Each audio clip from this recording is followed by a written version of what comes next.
Good morning, I'm Nivareti Manu and this is your morning news fix for Friday, 2nd of May.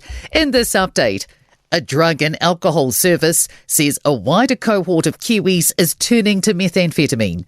Recent wastewater testing showed a near doubling of use last year compared to 2023. Health NZ stats also show hospital discharges with diagnoses including meth quadrupled between 2014 and last year. Marita Ranclaude from Rotorua's kaupapa Māori service Manaki Ora says due to more supply and lower prices, addicted people are using more. But we have also experienced an increase, most certainly, in terms of the number of younger people picking up the pipe and picking up methamphetamine as a drug of choice. Health officials and the Senior Doctors Union will be back at the negotiation table today following yesterday's nationwide strike.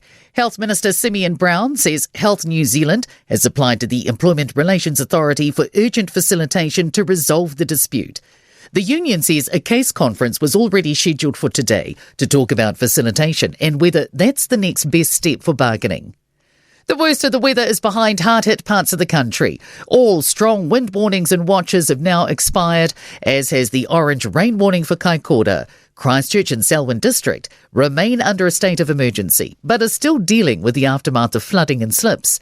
In Wellington, the airport is reopening. There's been a train track washout between Wellington and Petone.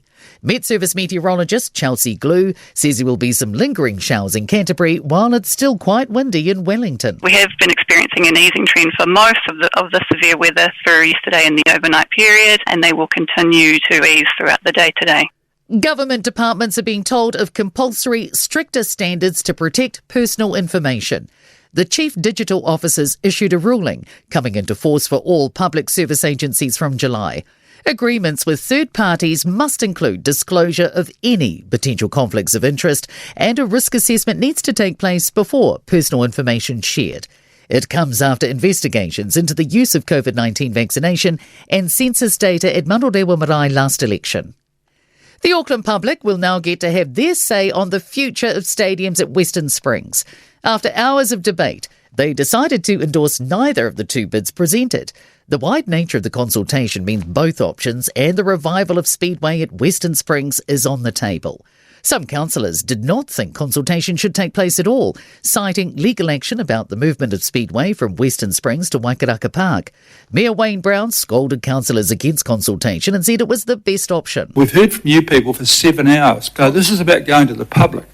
And in sport, a great start by Ryan Fox to the latest PGA Tour event in Texas. Fox has carded a 5 under 66 to be 3 off the lead and a share of 7th.